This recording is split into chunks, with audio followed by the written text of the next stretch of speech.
Breaking news చూస్తున్నాం. Phone tapping లో కీలకమైనటువంటి సూత్రధారిగా పాత్రధారిగా ఆరోపణలు ఎదుర్కొన్నటువంటి ఎస్ఐబి మాజీ చీఫ్ ప్రభాకర్ రావు ఎటకేలకి హైదరాబాద్ చేరుకున్నారు.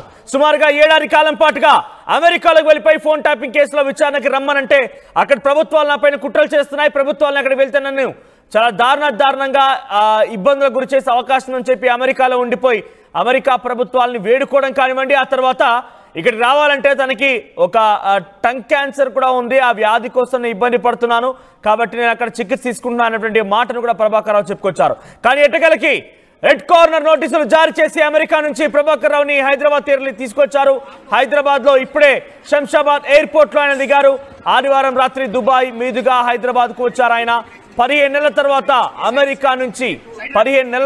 అమెరికా నుంచి ఇండియాకు చేరుకున్నారు ప్రభాకర్ రావు. అయితే ఫోన్ ట్యాపింగ్ కేసులో కీలకమైనటువంటి ప్రధాన నిందితుడిగా ప్రభాకర్ రావు ఉన్నారు. సో ఈయన చెప్పడం వల్లే చాలా మంది ఫోన్లను ట్యాప్ చేశామని చెప్పారు. ఈటెల రాజేందర్ ఫోన్లు, ముఖ్యమంత్రి మాజీ అంటే గతంలో ఆయన పిసిసి చీఫ్ గా ఉన్న నేపథ్యంలో ఆయన ప్రతిపక్ష పాత్ర కీలకంగా పోషిస్తూ ఉంటే ఆయన ఇంట్లో ఏం జరుగుతోంది, ఎవరెవరు వస్తున్నారు, ఏకంగా ఆయన బెడ్రూమ్ లో ఉన్నటువంటి ఫోన్ అని కూడా ట్యాప్ చేశారట. అంతటి ఒక బిగ్గెస్ట్ స్కాండల్ ఇది, అంతటి ఒక బిగ్గెస్ట్ స్కామ్ ఇది. సో ప్రస్తుతానికి ఫోన్ ట్యాపింగ్ వ్యవహారంలో ప్రభాకర్ రావు ఎట్టకేలకు హైదరాబాద్ చేరుకోగా ప్రభాకర్ రావుని ఈ రోజు విచారణ చేయబోతున్నారు. ఇప్పటికే ప్రభాకర్ రావు కోసం పెద్ద ఎత్తున క్వశ్చన్స్ కూడా సిద్ధం చేసినట్టు తెలుస్తోంది. అసలు ఫోన్ ట్యాపింగ్ కోసం ఇరాక్ నుంచి ఎటువంటి సాఫ్ట్వేర్ కొనుగోలు చేశారు, ఇరాక్ నుంచి ఎటువంటి సాఫ్ట్వేర్ కొనుగోలు చేశారు, అసలు ఈ పలానా వ్యక్తుల ఫోన్ ట్యాపింగ్ చేయమని చెప్పింది ఎవరెవరి ఫోన్ ట్యాప్ చేయాల్సి వచ్చింది, ఆ ద్వారా ఎటువంటి సమాచారం తీసుకున్నారు, ఎంత పెద్ద మొత్తంలో మీరు ఆర్థికంగా లాభపడ్డారు, ఎంత పెద్ద మొత్తంలో అప్పటి ప్రభుత్వం బీఆర్ఎస్ పార్టీ ప్రభుత్వాన్ని సహకరించారు. సో దీని వెనుక ముఖ్యమంత్రి హస్తం ఏదైనా ఉందా, దీని వెనుక కేటీఆర్ హస్తం ఏదైనా ఉందా, దీని వెనుక హరీష్ రావు హస్తం ఏదైనా ఉందా, ఇలా పెద్ద ఎత్తున క్వశ్చన్స్ ని ప్రభాకర్ రావు పైన సంధించబోతున్నారు. Big king pin Prabhakar Rao ఎట్టకేలకి Hyderabad చేరుకున్నారు. స్పెషల్ ఇంటెలిజెన్స్ బ్యూరో మాజీ chief Prabhakar Rao red car notice ద్వారా నిన్న అర్ధరాత్రి అటు దుబాయ్ నుంచి హైదరాబాద్ కి తరలించారు. ప్రస్తుతం ఈరోజు ఆయన విచారించే అవకాశం ఉంది. మా ప్రతి మధు సిద్ధంగా ఉన్నారు. మధు, ప్రభాకర్ రావుని హైదరాబాద్ తరలించిన వెంటనే చాలా బిగ్ పర్సన్స్ ని అరెస్ట్ చేసే అవకాశం ఉంది. ఆయన ఇక్కడ విచారించిన తర్వాత చాలా కీలకమైన విషయాల్ని ఆయన బయట పెట్టబోతున్నారు. ఆ బయట పెట్టే సమాచారం ఆధారితంగా గత ప్రభుత్వంలో కీలకంగా వ్యవహరించిన వ్యక్తులు అరెస్ట్ చేస్తారన్న ఒక అవకాశం కనబడుతోంది. సో ప్రస్తుతం అప్డేట్స్ ఏంటి, ప్రభాకర్ రావుని ఈరోజు ఎప్పుడు విచారించే అవకాశం ఉంది? ఎగ్జాక్ట్లీ దాదాపు 15 నెలల తర్వాత ప్రభాకర్ రావు హైదరాబాద్ చేరుకుంటున్నటువంటి పరిస్థితి. శంషాబాద్ విమానాశ్రయంలో రాగానే ఇమిగ్రేషన్ అధికారులు అదుపులోకి తీసుకున్నారు. ఆయన మీద లుకౌట్ నోటీస్ ఉంది కాబట్టి, రెడ్ కార్నర్ నోటీసులు కూడా ఉన్నాయి కాబట్టి ఇమిగ్రేషన్ అధికారులు ఆయనకు అదుపులోకి తీసుకొని స్థానికంగా ఉన్నటువంటి రాష్ట్ర పోలీసులకి సమాచారం ఇచ్చారు. ఈ రోజు ఎట్టకేలకు సిటీ విచారణకు హాజరవుతున్నారు ఎస్ఐబి చీఫ్ ప్రభాకర్ రావు మాజీ. సో ఆ సమయంలో ఫోన్ ట్యాపింగ్ కి సంబంధించిన అంశంలో ఎవరు ఆదేశాలు ఇచ్చారు, ఈ ఫోన్లు ట్యాప్ చేయాలనేటువంటిది మౌఖిక ఆదేశాలు ఉన్నాయా లేదంటే వ్రాతపూర్వకమైనటువంటి ఆదేశాలు ఉన్నాయా, ఎందుకోసం ప్రభాకర్ రావు ఒక్కసారిగా శంషాబాద్ ఎయిర్పోర్ట్ దిగంగా ఎటువంటి సినారియో నెలకొని చూపించే ప్రయత్నం చేస్తాను. ఇక్కడ విజువల్ చూడండి. ప్రభాకర్ రావు ఒక ఎస్ఐబి మాజీ చీఫ్, స్టేట్ ఇంటెలిజెన్స్ బ్యూరోకి మాజీ చీఫ్ గా పనిచేస్తారు. బీఆర్ఎస్ పార్టీ హయాంలో ప్రధానంగా ఫోన్ ట్యాపింగ్ వ్యవహారంలో ఒక కీలకమైనటువంటి ప్రధాన పాత్రధారిగా సూత్రధారిగా ఆరోపణలు కూడా ఉన్నాయి. ఈయన అన్నింటి వెనుక హస్తం ఉన్నట్టుగా చాలా క్లియర్ గా అందరూ కూడా చెప్తున్నారు. ఇప్పటివరకు విచారించిన రాధాకిషన్ రావు కానివ్వండి, భుజంగరావు కానివ్వండి, గట్టుమల్లు కానివ్వండి, తిరుపతి రావు, వీళ్ళందరూ కూడా పెద్ద ఎత్తున చెప్తుంది కేవలం ఒక ప్రభాకర్ రావు గురించి చెప్తున్నారు అంతా కూడా. అయితే ఈరోజు శంషాబాద్ ఎయిర్పోర్ట్ లో దిగగానే చూడండి ఆయన చుట్టూ ఎంతమంది బౌన్సర్స్ ఉన్నారో. 70 మంది బౌన్సర్స్ ని తన కుటుంబం తన కోసం ఏర్పాటు చేసిందట. 70 మంది ప్రైవేట్ బౌన్సర్ అని తన కుటుంబం ఏర్పాటు చేసింది. మీడియా ప్రతినిధులు క్వశ్చన్ చేస్తే వారిపైన కూడా దాడి చేశారట. మీడియా ప్రజలు అక్కడికి చేరుకొని ప్రభాకర్ రావు వచ్చి రాగానే ఏం చెప్పాలనుకుంటున్నారు, ఆరోగ్య పరిస్థితి ఎలా ఉంది, ఈరోజు విచారణ ఏం చెప్తారు, విచారణ ఎదుర్కోవడానికి సిద్ధంగా ఉన్నారనేటువంటి క్వశ్చన్స్ గాను మీడియా ప్రతినిధుల పైన అక్కడి బౌన్సర్స్ దాడి చేశారట. ఇక దాడిలో పలువురు మీడియా ప్రతినిధులు కూడా గాయపడ్డారు. సుమారుగా ప్రభాకర్ రావు 10 గంటల ప్రాంతంలో సిట్ విచారణ ఎదుట హాజరవుతారని తెలుస్తోంది. సో 70 మంది బౌన్సర్లతో వచ్చి రాగానే శంషాబాద్ ఎయిర్పోర్ట్ లో ఒక హై డ్రామా సృష్టించారు ఆయన. బౌన్సర్లు ఏకంగా ఎయిర్పోర్ట్ సిబ్బందితో పాటుగా మిగిలినటువంటి కొంతమంది ప్రయాణికులపైన కూడా బంధువులు బౌన్సర్లు దాడి చేసినట్టు తెలుస్తోంది. సో మీడియా ప్రజలపైన దాడికి సంబంధించి ఒకసారి లైవ్ దృశ్యాలని ఆర్టీవీ స్క్రీన్ పై చూడండి. ఒకసారి ప్రభాకర్ రావు వచ్చి రాగానే ఎటువంటి సినారీ నెలకొందో శంషాబాద్ ఎయిర్పోర్ట్ లో ఆ దృశ్యాలు గమనించండి.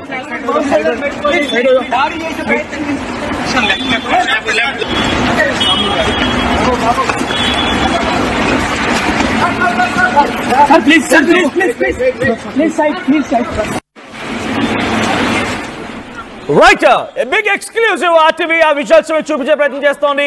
బౌన్సర్లతో మీడియా ప్రతినిధులపైన ఎస్ఐబి మాజీ చీఫ్ దాడి చేయించే ప్రయత్నం చేశాడు. ఏ మాత్రం సమాధానం చెప్పకుండా అక్కడి నుంచి బంధువులు బౌన్సర్ల సాయంతో పరారైపోయాడు. ఇమిగ్రేషన్ అధికారులు అదుపులో తీసుకున్నారు. ఈరోజు 10 గంటలకి ఆయన విచారణ కొనసాగే అవకాశం కనబడుతోంది.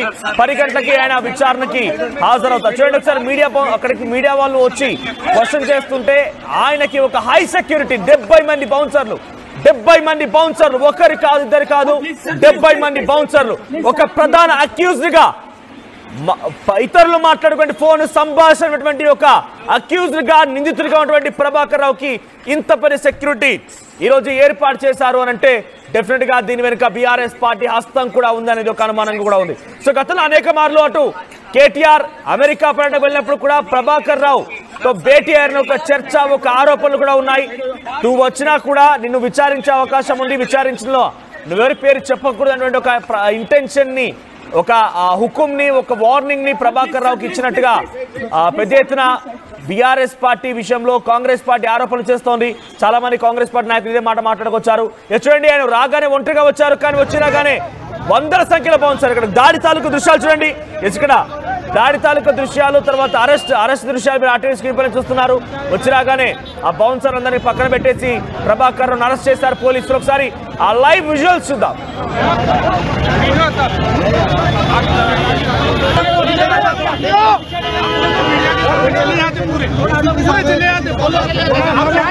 मीडिया के सामने आप बोलो, साहब के सामने, मीडिया के सामने आप बोलो,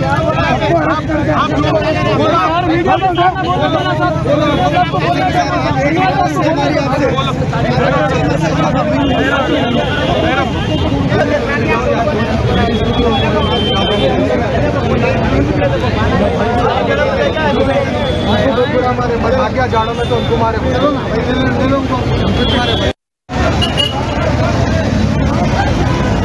రైట్, ప్రస్తుతానికి ప్రభాకర్ అదుపులో తీసుకున్నారు. ఈరోజు 10 గంటలకి ఆయన విచారించే అవకాశం కనబడుతోంది. మరి ఆయన విచారణలో ఎటువంటి సమాధానం చెప్తారో చూడాలి.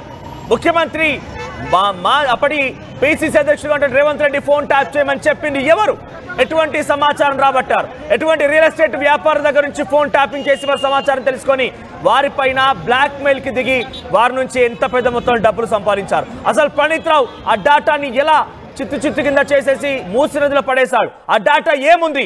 హీరోయిన్ల యొక్క ఫోన్లకు ట్యాప్ చేశారని ఆరోపణ ఉంది. కాబట్టి ఏ హీరోయిన్ ఫోన్లు ట్యాప్ చేశారు? వారి సంసారాలను కుప్పకొల్చడం కూడా ఈ ఫోన్ ట్యాపింగ్ అనేది కాంగ్రెస్ పార్టీలో ఉన్నటువంటి కీలకమైన వ్యక్తులు, మంత్రులంతా ఆరోపిస్తున్న నేపథ్యంలో ఎటువంటి ఫోన్ ట్యాపింగ్ చేశారు, వాళ్ళ యొక్క కుటుంబాలు నాశనం అవడానికి ఎవరెవరి ఫోన్లు ట్యాప్ చేయాల్సి వచ్చింది? సో ఫోన్ ట్యాపింగ్ అనేది ఎవరు చేయించారనే పైన ఈరోజు ప్రభాకర్ రావుని క్వశ్చన్ చేసే అవకాశం ఉంది. ఆ తదుపరి బీఆర్ఎస్ పార్టీకి సంబంధించి అప్పటి ప్రభుత్వంలో కీలకంగా వ్యవహరించిన వ్యక్తులను కూడా ప్రభాకర్ రావు స్టేట్మెంట్ ఆధారితంగా నోటీసులు సర్వ్ చేసి వారిని కూడా విచారించే అవకాశం, అవసరమైతే అరెస్ట్ చేస్తారు. ఇప్పటి వరకు 7.5 కాల పాటుగా కాంగ్రెస్ పార్టీ పెద్ద ఎత్తున అటు బీఆర్ఎస్ పార్టీని ఇరకాటలో పెట్టుకోవడం కోసం ఒకే ఒక కీలకమైన అంశం ఫోన్ ట్యాపింగ్ కేసే. సో ఈ ఫోన్ ట్యాపింగ్ కేసు సంబంధించి A1 ప్రధాన పాత్రధారి సూత్రధారి ప్రభాకర్ రావు ఇక్కడికి చేరుకున్నారు. కాబట్టి ఆయన ఎలా విచారిస్తారో చూడాలి. మధు, అప్డేట్స్ ఏంటి? ఈరోజు ప్రభాకర్ రావుని ఎటువంటి క్వశ్చన్స్ వేయబోతున్నారు? ప్రభాకర్ రావు రాకపోయినా బీఆర్ఎస్ పార్టీలో ఎటువంటి చర్చ కొనసాగుతోంది? అంటే అప్పుడు బీఆర్ఎస్ అధికారంలో ఉన్నప్పుడు ఆదేశాలు ఎవరిచ్చారు, ఎవరి ఫోన్లు ట్యాప్ చేయమన్నారు అనేటువంటి దానిపైన ఆరా తీసే అవకాశం ఉంది. దానికి సంబంధించి దాంతో పాటు డేటా ధ్వంసానికి సంబంధించి ఎవరి నుంచి ఆదేశాలు అందాయి, ఎందుకు కాంగ్రెస్ అధికారంలోకి వచ్చిన తర్వాత ఇప్పటి వరకు ఇంటెలిజెన్స్ సేకరించిన డేటాను ఎందుకు ధ్వంసం చేశారు, డిజిటల్ రూపంలో ఉన్నటువంటి డేటాని అనేటువంటిది. దాంతో పాటు దేశద్రోహం కేసు కూడా నమోదయ్యే అవకాశం ఉంది. దాంట్లో నక్సల్స్ కు సంబంధించి, ఉగ్రవాదులకు సంబంధించి సెన్సిటివ్ సమాచారం కూడా ఇంటెలిజెన్స్ సేకరిస్తుంది. ఈ డేటా ధ్వంసం చేయబోతున్న సందర్భంలో మొత్తం డేటాను ధ్వంసం చేశారు. దాంతో గతంలో ప్రభుత్వంలో ఉన్నటువంటి ఇంటెలిజెన్స్ సేకరించిన డేటా కూడా మాయమైంది. సో చాలా పెద్ద కేసు ఇది. చాలా పెద్దగా దీన్ని విచారించేటువంటి సిచ్యువేషన్ ఉంది. ఎందుకే ఇన్ని రోజులు పట్టింది ప్రభాకర్ రావు తిరిగి విచారణకు రావడానికి, ఆయన విచారణ సందర్భంగా ఇక్కడ హాజరు కావడానికి? దీనిపైన చాలా పెద్ద ఎత్తున దృష్టి పెడతా ఉన్నారు. ఆఫీస్ కూడా మాసప్ ట్యాంక్ లో ఉన్నటువంటి ఈ సిటీ విచారణ ఆఫీస్ ని మాదాపూర్ ఆఫీస్ కి చేంజ్ చేశారు. దీంట్లో కూడా చాలా వ్యూహాత్మకంగా చాలా సుదీర్ఘమైనటువంటి విచారణను ప్రభాకర్ రావు ఎదుర్కొనే అవకాశం ఉంది. ప్రభాకర్ రావు కేసులో నుంచి తప్పించుకునే అవకాశం కనిపించట్లేదు. ఇప్పటికే కేసులో చాలా మంది జైలుకు వెళ్లారు, మరి తిరిగి బెయిల్ పైన రిలీజ్ అయినటువంటి పరిస్థితి ఉంది. సో ప్రభాకర్ రావు కూడా ఖచ్చితంగా జైలుకు వెళ్లే పరిణామాలు కనిపిస్తా ఉన్నాయి. కాకపోతే ప్రభాకర్ రావు నోరు విప్పితే ఎవరి పేర్లు బయటకు వస్తాయి అనేటువంటిది చర్చనీయాంశంగా మారుతా ఉంది. ప్రభాకర్ రావు ఎందుకంటే అప్పుడు ముఖ్యమంత్రిగా కేసీఆర్ ఉన్నారు, మంత్రులుగా హరీష్ రావు ఉన్నారు, కేటీఆర్ ఉన్నారు. వారి ఆదేశాల మేరకు ప్రభుత్వంలోని కీలకమైనటువంటి వ్యక్తులుగా ఉన్నటువంటి పరిపాలనలో వారి ఆదేశాలను పాటించారా, లేదంటే సాధారణంగా ఇంటర్వ్యూ చేసేటువంటి పని చేశారా? వాళ్ళు చేస్తే ఎందుకు కుటుంబ సభ్యుల ఫోన్లను ట్యాప్ చేయాల్సి వచ్చింది? ఆ ట్యాప్ చేస్తే ఆ వివరాలను ఎందుకు ఎవరికి ఇచ్చారు? వ్యక్తిగతంగా ప్రభుత్వమే తెలుసుకునే ప్రయత్నం చేశారు. ఫోన్ ట్యాపింగ్ అంటే ముందు అసలు ఆ సాఫ్ట్వేర్ ఎక్కడి నుంచి కొనుగోలు చేశారు? ఆ స్పైని ఎక్కడి నుంచి కొనుగోలు చేశారు? దానికోసం డబ్బులు వెచ్చించింది ఎవరు? ఒక బీఆర్ఎస్ పార్టీ మాజీ ఎమ్మెల్సీఏ దీనికి అత్యధిక మొత్తంలో డబ్బులు సమకూర్చారు. ఆయన ఇటీవల కాలంలో మరోసారి ఎన్నికల్లో రంగంలోకి దిగారనేటువంటి ఒక చర్చ అప్పుడు మొదలైంది. సో ఇప్పుడు అసలు ఆ సాఫ్ట్వేర్ ని ఎక్కడి నుంచి కొనుగోలు చేశారు? దానికి డబ్బులు ఎవరు సమకూర్చారు? సాఫ్ట్వేర్ ద్వారా ఎంతమందిని మీరు ఇప్పుడు ఈ రకంగా ట్యాప్ చేయడం జరిగిందన్న విషయాన్ని పోలీసులు రాబట్టే అవకాశం ఉందా?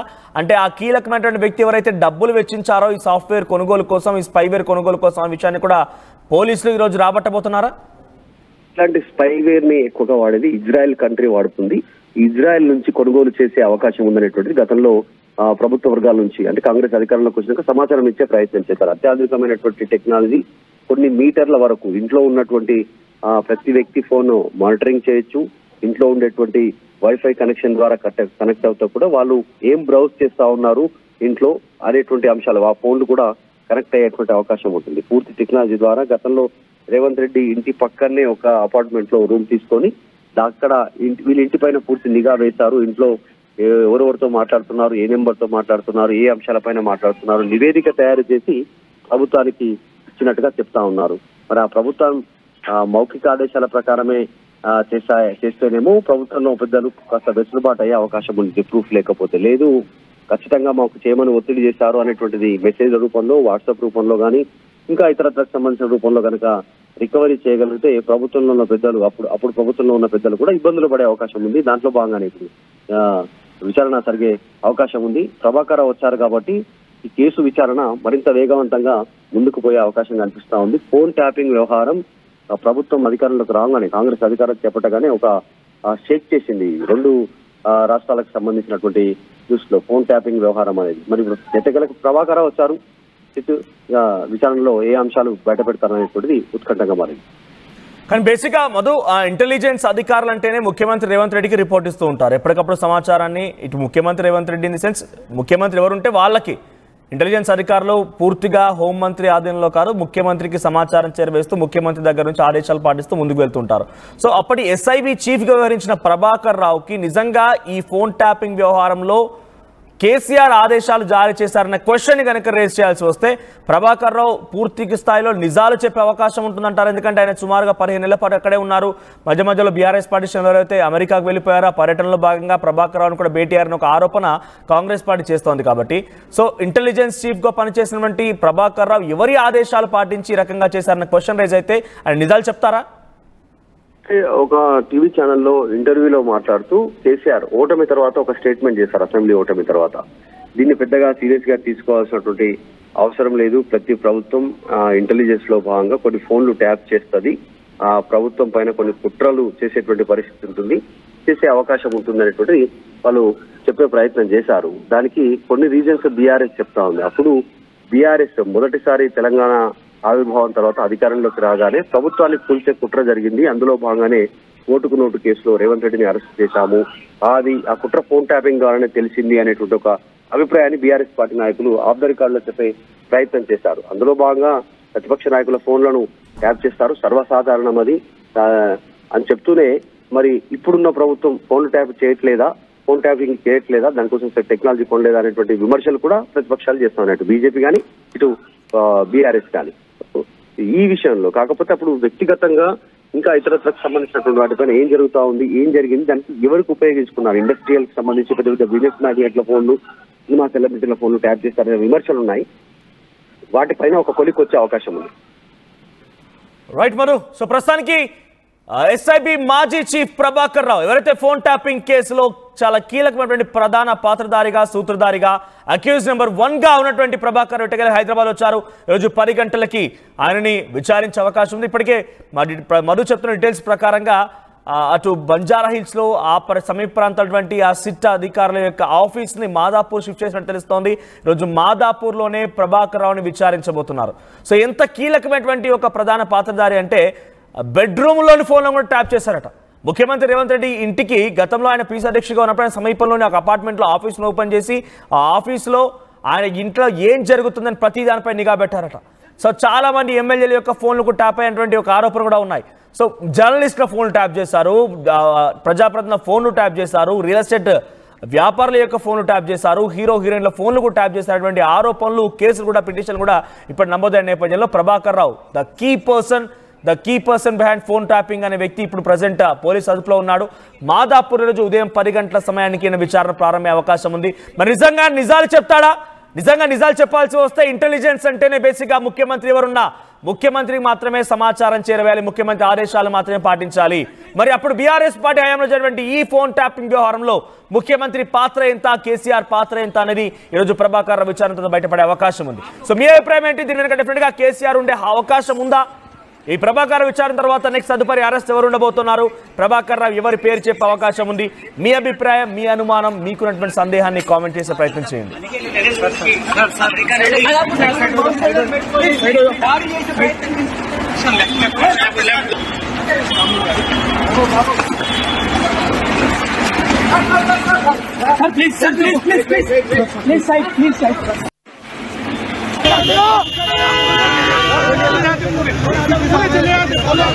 साहब के सामने, मीडिया के सामने आप